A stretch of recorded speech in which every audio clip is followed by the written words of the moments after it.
오늘 우리에게 하나님은 이렇게 말씀하십니다. 주는 나의 주님이시오니 주밖에는 나의 복이 없나이다. 오늘 시편 16편 말씀은 하나님을 삶의 가장 큰 복과 피난처로 삼는 사람의 믿음과 기쁨의 노래입니다. 우리는 누구나 복을 원합니다. 건강을 원합니다. 평안하기를 원합니다. 자녀가 잘 되기를 원합니다. 경제적으로 안정되기를 원합니다. 직장에서 인정받기를 원합니다. 노후가 평안하기를 원합니다. 그래서 우리는 열심히 살아갑니다.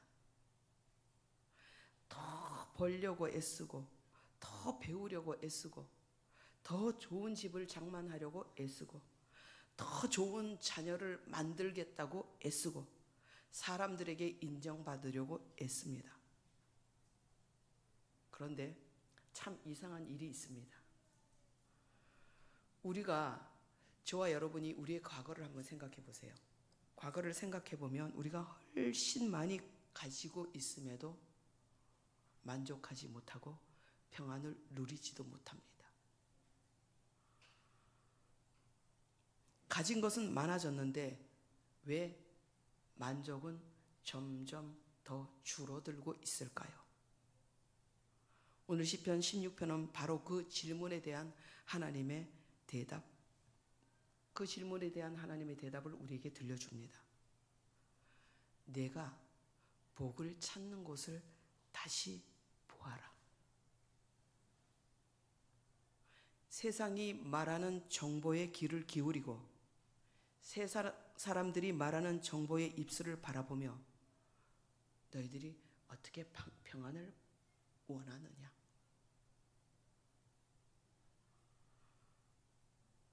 그래서 오늘 시편 기자는 말합니다. 주님밖에 나의 복이 없습니다. 불안한 시대에 우리에게 필요한 것은 더 많은 것이 아니라 확실한 주님, 나를 구원해 주신 주님, 나와 함께하여 주시는 그 주님입니다.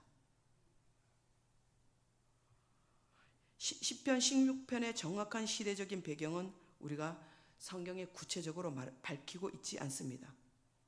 그래서 사울에게 쫓기던 그런 때인지, 아니면 아들 압살롬이 쿠데타를 일으켜 생명의 위협을 느끼고 있던지, 그 어떤 순간인지는 단정할 수는 없습니다. 다윗은 하나님의 부르심을 받고 사무엘에게 너는 이스라엘의 왕이 될 것이라는 그 기름 부음을 받고 10년을 넘게 쫓기는 생활을 합니다.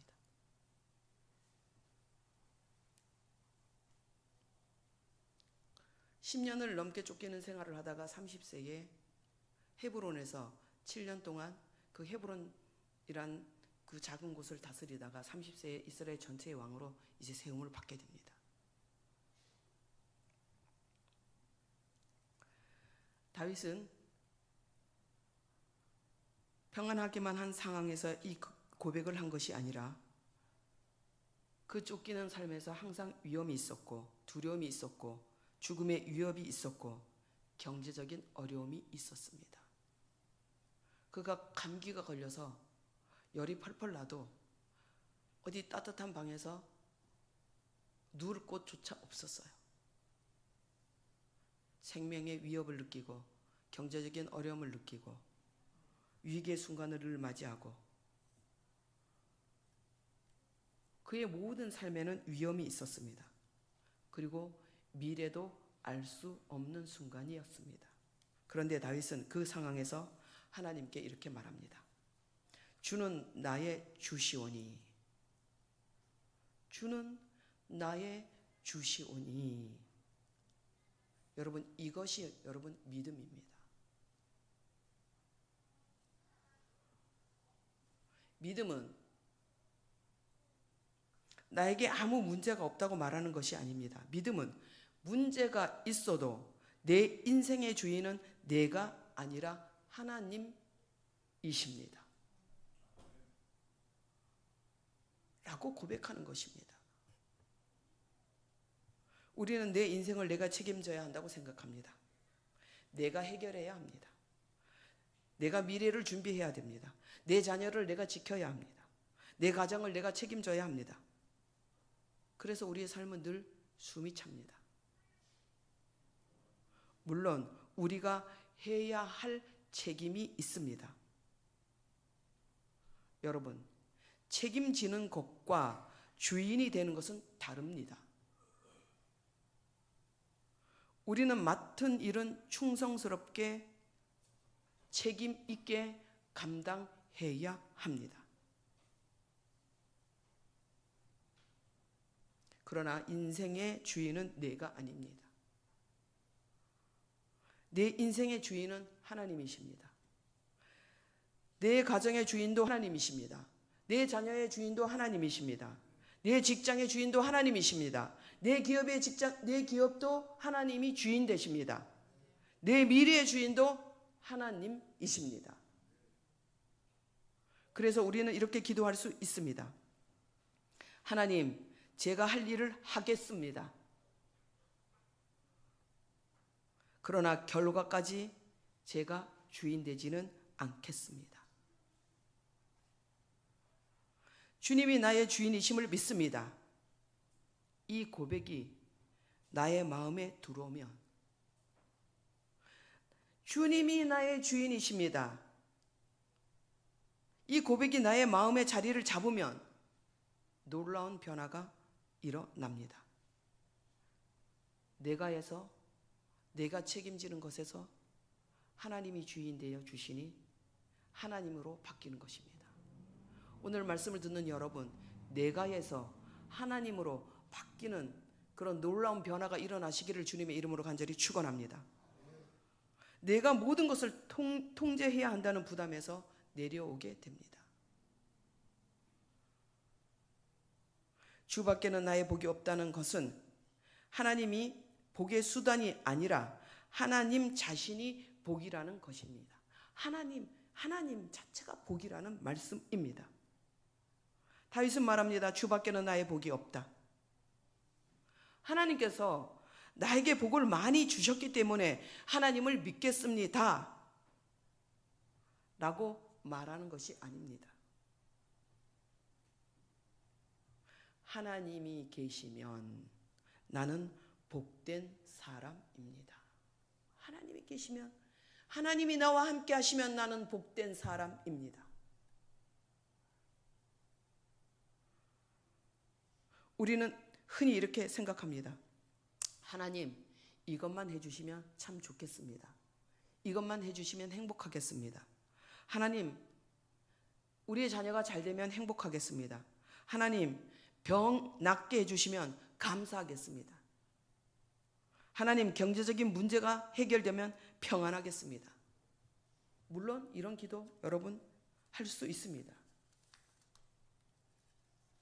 하나님께 우리의 필요를 구하는 것은 잘못이 아닙니다. 그러나 우리의 신앙이 한 단계 더 깊어진다면 이런 고백에 이르게 됩니다. 하나님, 이것을 주셔서 감사합니다. 라는 것이 아니라 하나님이 나와 함께 계셔서 감사합니다.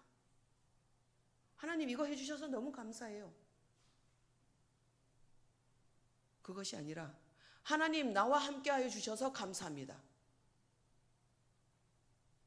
이것이 다윗의 신앙입니다. 여러분, 예수를 나의 구주로 삼고 살아가는 성도는 돈이 있어도 하나님 없으면 참된 복이 아닙니다. 예수를 구주로 믿고 사는 우리는 사람의 인정을 받아도 하나님을 잃으면 참된 복이 아닙니다. 세상에서 성공해도 하나님을 잃으면 그것은 복이 아닙니다. 여러분은 무엇을 붙들고 있습니까? 하나님을 붙들고 계십니까? 성공을 붙들고 있습니까? 물질을 붙들고 있습니까? 돈을 붙들고 있습니까? 그리스도인 된 우리들, 예수를 나의 구주로 영접하고 그 예수 그리스도를 믿는 우리 모두는 도대체 무엇을 붙들고 살아가기 때문에 세상 사람들에게 우리 그리스도인들이 조롱을 받고 있습니까? 무엇을 하고 있기 때문에 세상에 많은 사람들은 하나님을 믿는 하나님의 백성들을 그리스도인으로, 기독교인으로, 예수 믿는 사람으로 바라보지 않고 있습니까?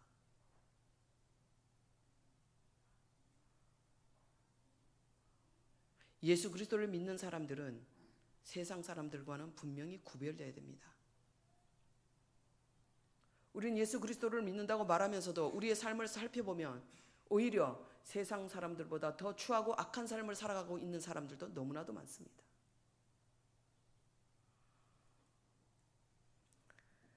다 갖추지 못했어도 하나님을 붙들고 있다면 우리는 가장 중요한 것을 가진 사람입니다. 그래서 성도의 복은 세상의 소유로 결정되는 것이 아닙니다. 성도의 복은 하나님과 함께하는 것으로 결정됩니다. 우리는 세상이 말하는 복과 하나님이 말씀하시는 복 사이에서 선택해야 됩니다. 사람들이 추구하는 복과 하나님이 우리에게 말씀하시는 그 복 선택, 그 복 가운데 선택. 세상은 내가 무엇을 가지고 있느냐가 묻습니다. 하나님은 내가 누구를 의지하고 있느냐 물으십니다. 세상은 얼마나 성공했느냐를 묻습니다. 하나님은 나와 함께 걷고 있느냐를 물으십니다. 그래서 다윗은 주님, 나를 지켜주시옵소서. 주님이 나와 함께 하시니 나는 흔들리지 않습니다. 주밖에 복이 없습니다. 아무리 생각해도 이 세상에서, 이 쫓김에서, 이 위기에서 내가 벗어날 수 있는 방법은 주님이 나와 함께 해주시고 주님밖에 답이 없습니다.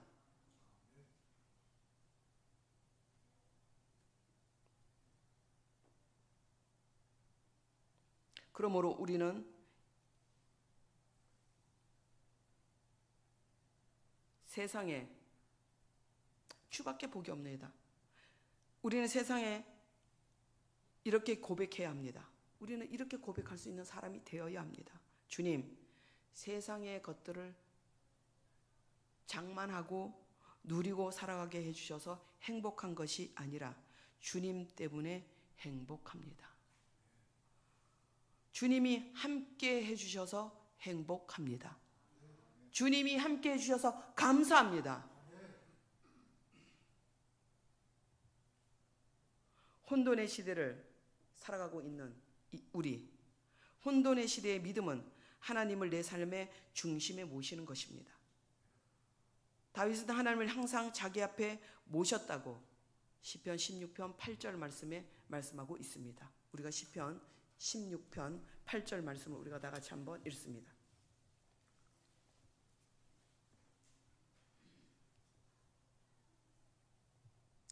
시작. 내가 여호와를 항상 내 앞에 모심이여 그가 나의 오른쪽에 계심으로 내가 흔들리지 아니하리로다.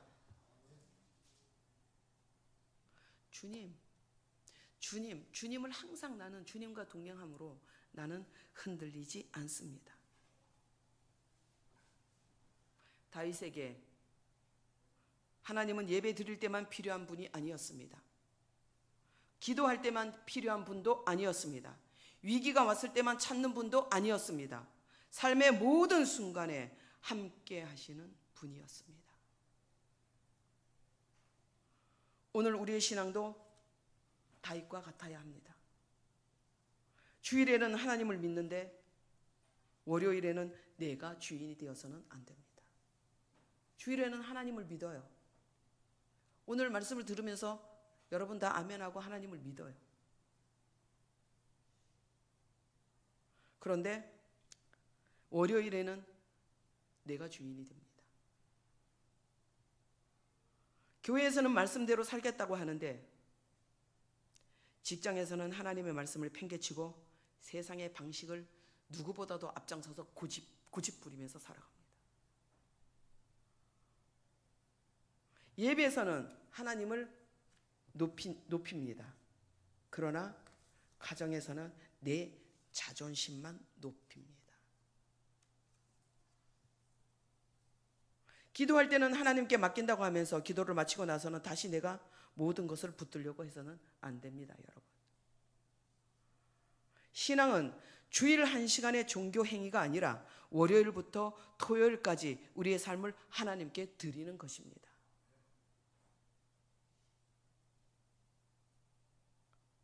주밖에는 나의 복이 없다는 고백은 위기 속에서 다시 우리를 일으킵니다. 여러분, 우리의 인생은 우리가 피할 수 없는 날들이 있습니다. 여러분들에게 찾아오는 병을 피할 수 있습니까? 여러분들에게 찾아오는 위기의 경제적인 문제를 여러분들이 피할 수 있습니까? 도대체 여러분들이 무엇을 피할 수 있습니까? 우리는 피할 수 있는 게 아무것도 없어요.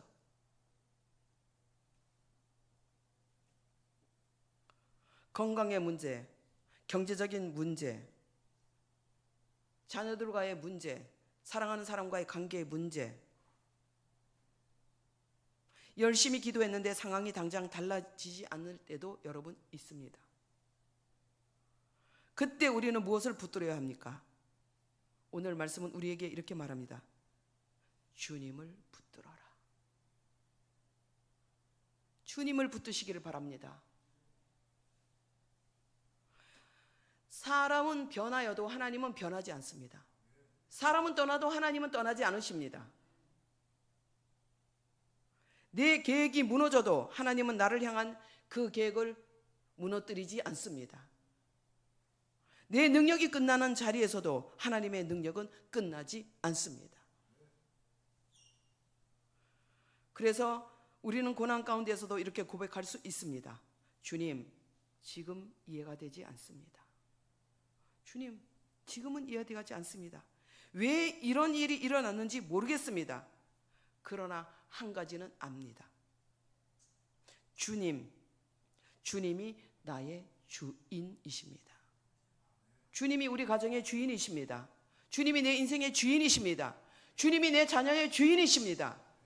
한 가지는 압니다, 주님.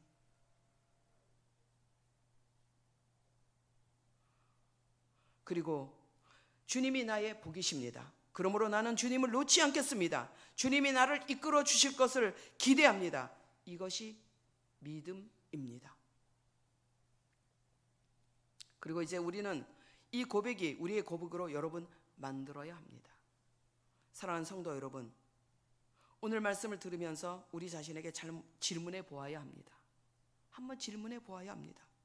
나는 무엇이 있어야 행복하다고 생각하는가? 나는 무엇이 있으면 도대체 행복할까? 나는 돈이 있으면 행복할 거야. 나는 건강이 있으면 행복할 거야. 나는 자녀가 성공하면 행복할 거야. 나는 사람들이 망하니 나를 인정해 주면. 그러면 아니면 안정된 미래입니까? 내가 원하는 계획이 이루어지는 것입니까? 그것들이 나쁜 것들은 아닙니다. 그러나 그것이 하나님보다 더 중요해지는 순간 우상이 되는 것입니다. 여러분은 하나님을 더 좋아하고 있는지 우상을 더 좋아하고 있는지 이 시간 여러분 한번 깊이 생각해 보시기를 바랍니다. 그러므로 오늘 우리의 마음속에 수많은 우상을 주님 앞에 내려놓읍시다. 주님, 제가 너무 많은 것을 붙들고 살았습니다. 그래서 마음이 늘 흔들렸습니다. 이제 항상 주님을 내 앞에 모시겠습니다. 주님이 나와 함께 하심으로 그 흔들림에서 멈출 수 있습니다. 말씀을 맺습니다. 오늘 다윗의 고백을 우리의 고백으로 삼읍시다. 아침에 눈을 뜨면서 고백합시다. 주는 나의 주님이십니다. 직장에 가면서 고백합시다.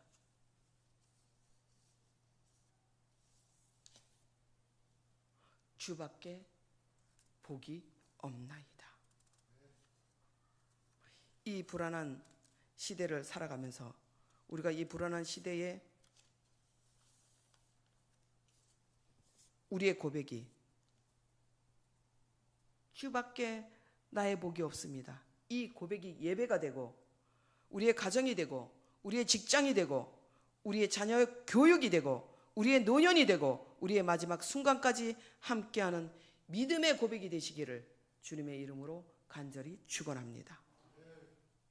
주는 나의 주시오니 주밖에는 나의 복이 없나이다. 기도하시겠습니다.